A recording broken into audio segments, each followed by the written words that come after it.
Alors donc on se retrouve pour la création du pivot table. Comme rappel, le pivot table c'est l'algorithme qui va nous permettre de regrouper les catégories d'objets ou de textes pour pouvoir ensuite faire des analyses. Ok.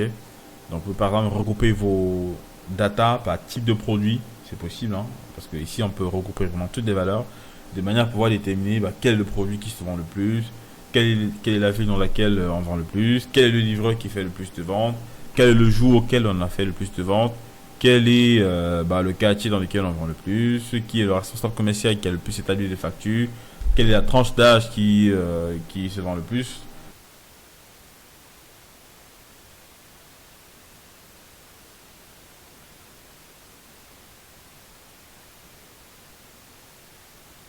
Si vous arrivez à faire des analyses par rapport à ça, parce que nous on a eu à livrer, il y a certains clients, on les a demandé le tranche d'âge et par la suite on peut faire un sondage, faire un groupage en fait par tranche d'âge. Vous voyez qu'ici avec les data c'est beaucoup plus compliqué parce que il y a énormément de valeurs, on ne peut pas faire des comparaisons. Cependant, si on fait un contrôle T, donc si on fait un contrôle A déjà, alors quand c'est déjà importé avec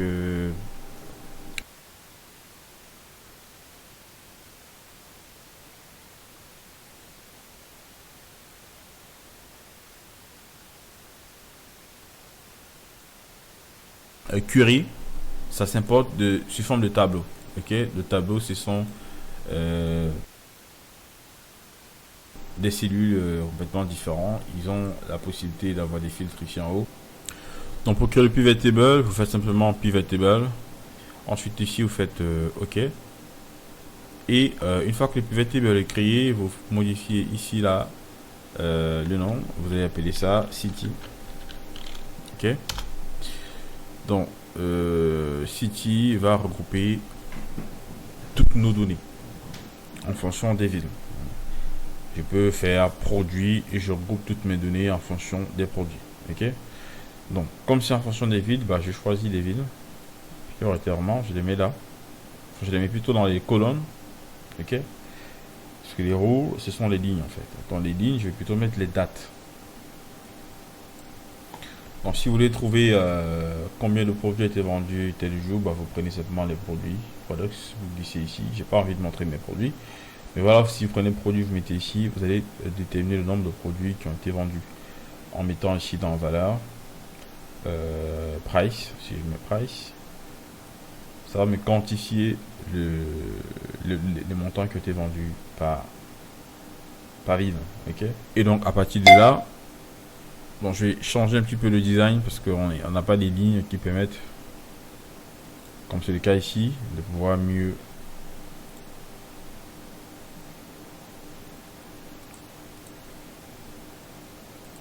comme c'est le cas ici, de pouvoir mieux visualiser. Donc je viens ici et puis dans design, je pourrais changer le design. Donc, par exemple, je voudrais un design avec des lignes. Voilà, ça c'est pas mal. Celui-ci est pas mal. Ok. On peut avoir des lignes comme ça et savoir où est-ce qu'on est. Et bien ici il nous a mis voilà, ensuite il a mis Yaoundé loin ici au fond.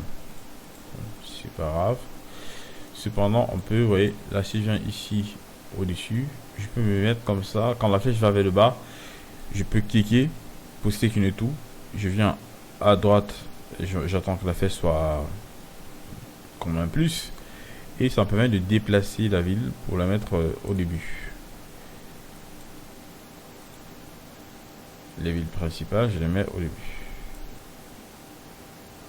Les villes qui vendent de plus en fait. Après par la suite on a Bassam qui vend pas mal. Je vais la mettre. Voilà. Après on a également Bertois. Bon, par la suite des autres villes, je vais les laisser comme ça. C'est juste plus pour plus me focus sur les premières villes. Ok. Par la suite il y a la quantité que je peux mettre avant. Parce que là ce sont les prix.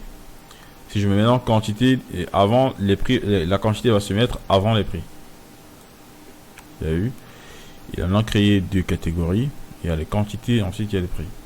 Maintenant, si je prends bill dans le numéro de facture et je mets avant la quantité, il va me donner le nombre des clients. Parce que le numéro de facture, c'est le nombre des clients en fait. Et je pourrais modifier les tests pour pas que ça prenne trop de place. Par exemple, ici, je mets simplement bill. Alors, il existe, ouais, ils disent que ce nom existe déjà parce qu'il est ici. Donc, je vais simplement enlever numéro. Et là, quantity existe déjà. Donc, je vais mettre quantité comme ceci. Et ici, je vais mettre prix parce que price existe déjà. Ok. Et là, ça me permet d'avoir un peu plus de place. On peut également savoir combien de marge on fait. Donc, en venant chercher la marge. Si vous avez exporté chez vous, je pense que vous l'avez fait. Donc, on va sélectionner la marge. Et on va la glisser là. Une fois que c'est fait, on peut positionner ça ici avant le prix.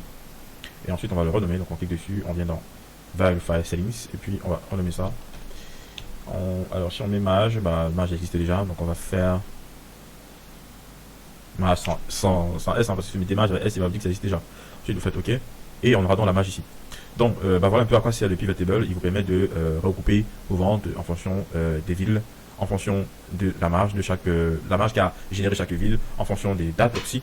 Il peut vous donner des nombres de factures qui sont établis par ville. Et vous pouvez également utiliser ce même système. Donc, on peut le si je glisse en appuyant sur CTRL, vous voyez un petit peu ce qui apparaît. Ça pourra me permettre de dupliquer et je pourrais renommer ça en tant que livreur par exemple. Et ce nouveau paramètre pourra me permettre de remplacer les villes par exemple par des livreurs. Et ça pourra me permettre de savoir quel est le livreur qui vend le plus en fait. Donc je vais aller récupérer les informations des livreurs qu'on a ici, Deliverman. On va mettre ça ici au-dessus pour remplacer par City. On pourra donc supprimer City. Et on aura maintenant la possibilité de voir le travail de chaque livreur en fait. Et ça pourra donc permettre de faire vos analyses et pouvoir déterminer quel est le livreur qui travaille le mieux. Donc voilà. Par la suite, on aura également besoin du slicer. Donc je vais ici dans City. Le slicer, en fait, ça se trouve ici dans Analyze, Pivot Table Analyze. On est ici dans Insert Slicer. Ça va vous permettre de pouvoir, par exemple, déterminer les commandes qui ont été vendues. Parce que vous établissez les factures et c'est pas toutes les factures qui sont validées. Donc il faudra ici cocher Select et cocher Cancel. Donc chez vous, ça sera Sold normalement. Et vous allez donc avoir la possibilité de sélectionner uniquement les commandes qui ont été vendues. Là, on a fait 5 millions. Alors qu'au total, on a fait des factures de 7 millions. Vous voyez. Et donc sur les 5 millions, on a fait un bénéfice net de 2 millions 600. Un bénéfice en pub, hein, ça c'est pour la ville de Douala. Et bah, vous vous rendez compte, ici on peut également voir le nombre de commandes qui ont été annulées. Donc si on fait 6 sell, quand Select on fait trou, on peut se rendre compte qu'on a perdu des commandes de 2 millions à Douala. Et donc ça permet en fait de filtrer vos factures validées et vos factures non validées. Ok. Donc quand vous cochez ici, quand vous fermez ici, ça réinitialise le tableau. Quand vous cochez là, vous sélectionnez seulement les commandes validées. Alors ici on va mettre ça ici à 2 pour avoir 2 colonnes. Et on va pouvoir glisser ça comme ceci.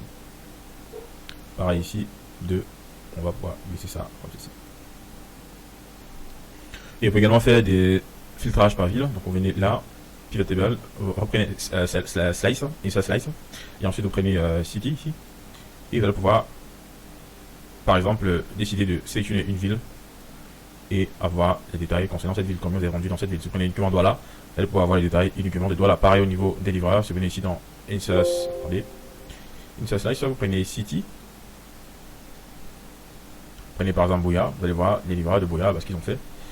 J'ai glissé comme ça, ils sont pas nombreux. Alors j'ai glissé comme ceci, voilà. Et voilà ce qu'on fait les livreurs de Bouya. Vous prendre par exemple Crédit et vous allez pouvoir voir. Il y a la possibilité en cliquant sur cette option de sélectionner, de faire plusieurs sélections. Ça c'est une multi-sélection. Vous pouvez maintenant sélectionner plusieurs villes et pareillement de ce côté. Vous pouvez sélectionner, vous pouvez cocher ici et sélectionner également Marwa pour que ça soit rajouté à Douala. Et ici, automatiquement, il vous fait le calcul des deux villes sélectionnées en fait. Vous voyez pas quoi c'est le pivot table.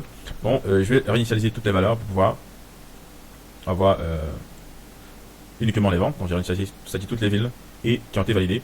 Par la suite, on va rajouter ici des sites qui vont nous permettre de passer à l'étape suivante. Ok. Donc comme site, on aura besoin, je vais renommer ça. On aura besoin dans système. Ensuite, on aura besoin de région. On aura besoin date spend, donc la publicité est dépensée. Alors là, ça s'est écrit tout en haut, désolé. Je vais mettre ça ici. Ok. On aura également besoin data. Donc les données de publicité. Ok. Donc ici, je vais mettre ça en noir. Région, je vais mettre ça en rouge. Désolé. Tab color, je mets en rouge. Ad spend, je vais mettre ça en bleu foncé. Ok. Et cependant, je vais réorganiser ça. Région, je pourrais mettre ça après système. Donc, on sélectionne et puis on le glisse comme ceci. Ensuite, add spend, je peux mettre ça ici. Et ensuite, add, je mets ça là. Ok, donc on se retrouve pour la suite.